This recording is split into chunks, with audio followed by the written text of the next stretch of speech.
Hey everybody, this is my 55-gallon Gourami tank, and today we're just going to do a simple before and after water change. I probably should get in there and change out the filter. I've got a new gasket to put on this filter. This is the one that was leaking a little bit quite a while ago, but it turned out I think something was just gumming up the O-ring in there or whatever. I haven't had any leaks in this thing in months, so I may or may not mess with the filter. I don't know. But the main thing we need to do is get in there and get the glass wiped down. I did check the water parameters just a few minutes ago, and they're not terrible, but it is ready for a water change. The nitrates are probably up in the 60 parts per million territory, something like that. And of course, as I said, you can see the glass is really just covered in algae. So there are some very clean areas of the glass. The back, I have the spray bar. You can see that sort of blank section right there. The holes are facing backwards and sort of slightly downwards, and that keeps water flowing across the glass, and that actually prevents some algae from building up back there. And I've got a rubber lip pleco that helps keep the front of the tank clean, and that's why you can see this whole sort of arch right here where the glass is all kept clean. That's one single rubber lip pleco in there doing all that. But I will also say that I have the front facing part of the spray bar.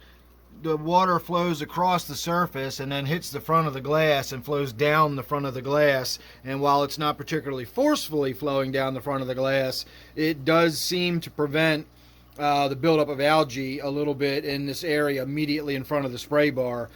You can actually see on the edges though that it is definitely being groomed along the edges. It's not just, not growing there because of the water flow. It's definitely being scraped off by the rubber lip. So it's been interesting to watch to see how that plays out. You can even see on the rock down there in the bottom how nice and scraped clean the rock is in a couple of spots.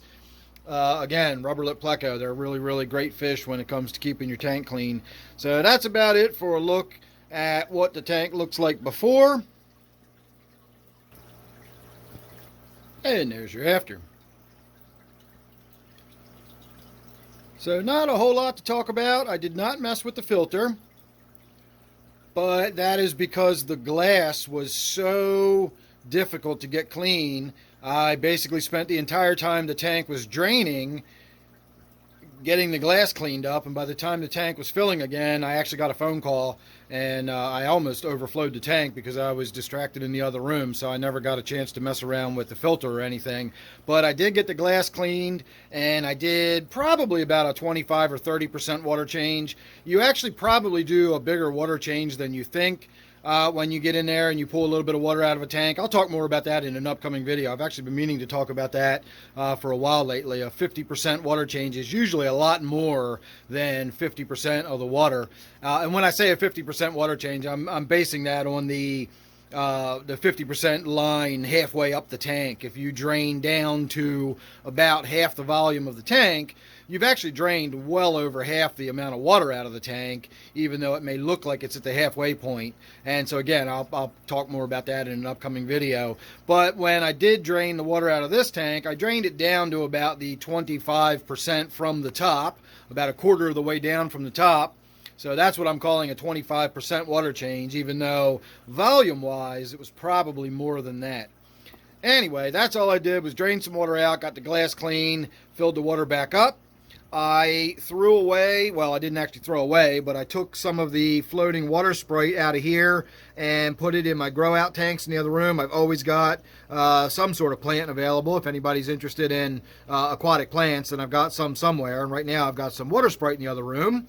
So I took some of the water Sprite, got rid of that, and I took one piece of the water Sprite and I tucked it down between those two rocks because I recently tucked that piece of water Sprite down between those two rocks, and I really like the way it looks growing underwater. I've never really grown the water Sprite underwater. For all these years I've been keeping it, I have always just floated it. I've never actually tried to plant it in the substrate, and I've never even just sort of tucked it between two rocks like that. And I really like the way it looks. The gouramis and the platies in there really enjoy swimming in and out of it. I'm actually thinking I'm getting a few more platies turning up in the tank now that they've got some more places to hide from the angelfish and the tetras in there that are a little more predatory when it comes to fish fry.